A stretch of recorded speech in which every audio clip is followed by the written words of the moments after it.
Jan Púček. Balkón. Bolo leto a bola zima. S hanbou som si uprostred júla obliekol jesenú vetrovku a aj tak som sa ešte triasol od zimy. Všetci sa mi smiali, pretože len deň predtým som hrdo vyhlasoval, že ako správny lipták znesiem všetko a teraz mi je zima aj na Dolniakoch vo Veterlíne. S babičkou sme večer odhryzli zo zásob dreva určených na december a po chvíli nám pri piecke rozmrzli aj úsmevy. Oheň bol slnko, opaľovali sme sa. Za oknami štekal vietor a stačila mu jediná noc na to, aby zo skleníka urobil len kovovú konštrukciu. V dome však bolo vždy teplo. Detkové hrubé múry nenechávali nič na náhodu a zima zostávala skúčať na dvore. Babička však vedela, že bez radiátorov by skôr či neskôr popraskali aj tie najpevnejšie hradby. Radiátory skrátka musia byť. Keď sa napokon ukázalo, že na ne detko ako si pozabudol a do domu sa začali dobíjať prvé septembrové dažde, musela ich na poslednú chvíľu kúpiť sama. Urobila to potajme. V krajčírskej dielni Piešťanka, kde vtedy pracovala, si vzala bezúročnú pôžičku a dala ich doviesť až domov. Stáli na dvore, biele rebra im vyzývavo trčali do priestoru a už vtedy hriali. Zadlžíš celú rodinu, kričal na ňu detko, no kde si pod tým krikom sa usmieval. Vo vrecku mal totiž zelenú 100-korunáčku a vedel, že večer sa na škarbáku hrá mariáš. Keď mu nepôjde karta, možno staviť do hry aj radiátory, kto vie. Takže dom postavil detko vlastnoručne a sám. Rád opakoval, na tomto dome mi cudzí murár ani kladívkom neklopol. Lenže pozemok, teda 5 zeme pod ním, musela kúpiť babička.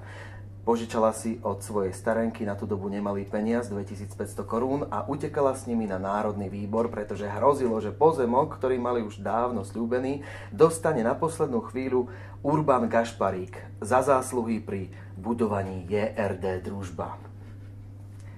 Starenka jej povedala, neboj sa, dzivča, keď náhodou zatrepem kopytami, vrátiš ich iným. Ale vrátila ich ešte starenke a pribalila k ním aj vlastnoručne vyšívaný obraz. Na brehu riečky pri 2 brieskach stál pastier a hral na píšťaľke. Obďaleč ležali 3 ovečky a ešte o kúsok ďalej zapadalo slnko.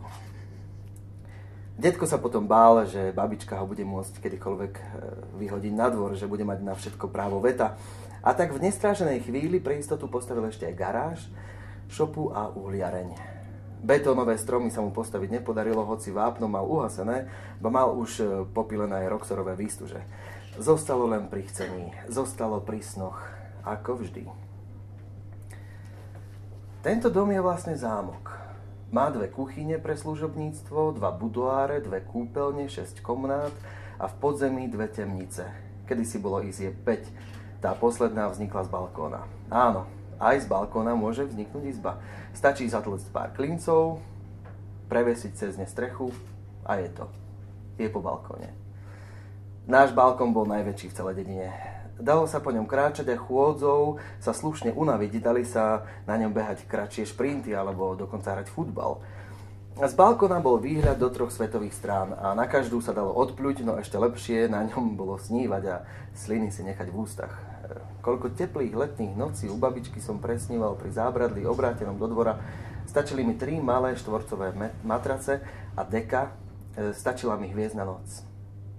Keď sa jedno leto nečakane ochladilo, postavil som si na balkone starý vojenský stan. Farba vojenská, zápach poriadny. Už prvú noc som v ňom nachytal vši a tak mi neostávalo nič iné, len dúfať, že sa do konca leta aspoň o pár stupňov oteplí, že uprostred sna ma ešte raz zobudí jeden dlhý meteorit. Na balkóne sa dalo robiť všeličo aj cez deň. Najlepšie opaľovať sa bez plaviek, blískať bielým zadkom a mýliť pilotov ultraľahkých lietadiel, ktorí pristávali na letisku v boleráze. Ešte lepšie čúrať a sledovať potôčiky moču stekajúceho do odkvapu. Ten vedie tajnými chodbami priamo do žumpy, čiže s hygienou je to všetko v poriadku. A okrem toho čúravala tu aj moja mama pre rovnaké dôvody a tak som svoje fyzikálne pokusy mohol pokojne nazvať aj snahou o zachovanie tradícií. Neskôr som tu vypúšťal ešte aj iné potôčiky. Do dlane aj do vreckovky. Bolo to, ako by som sa miloval s nebom. Vlastne nie s nebom, nie, nebo je to. Bolo to, ako by som sa miloval s oblohou a so všetkými hviezdami naraz. Až kým neprišiel ten vytúžený striebristý meteorit, kým nepreťal cestu polárke a nezmizol v nej. Na druhý deň svietilo do noci o 1 hviezdu viac.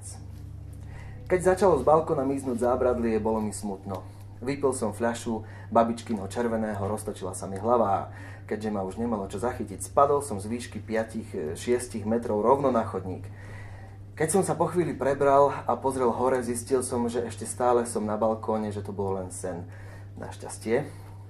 Nič sa však už nedalo zvrátiť. Klince boli zatlčené a trvalo už len pár dní, kým cez ne chlapi prevesili aj strechu. Nebo naraz zmizlo a tým sa nám všetkým zúžili obzory. Balkón už nie je. Na jeho mieste stojí veľká studená izba. Z malej izbičky, z ktorej sa cez okno dalo preliezať rovno na balkón, je teraz hrobka a namiesto celého sveta je za oknom len tma. Bolo leto a bolo horúco. Do Veterlína mala prísť N. A ja som už mesiac vopred sa tešil, ako jej všetko poukazujem. Hájček, ihrisko, krčmu, šenk i bar. Tešil som sa, ako sa jej na prahu novej izby vyžalujem, ako si posmútim nad strateným výhľadom. Nakoniec som si však uvedomil, že tie 3 matrace sa dajú stále uložiť na to isté miesto. Pochopil som, že nebo nie je iba jedno.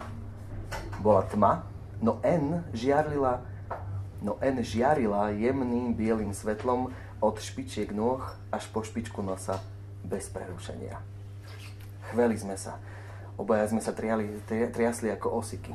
Prvýkrát sme sa totiž chceli dotknúť skutočných výšok, aké poznajú len hviezdy a Edmund Hillary. Vklzli sme do seba bez prípravy a bolo to krásne a bolo to krátke. Za tú chvíľočku by som ani v bezvetri nestihol zapaliť zápalku.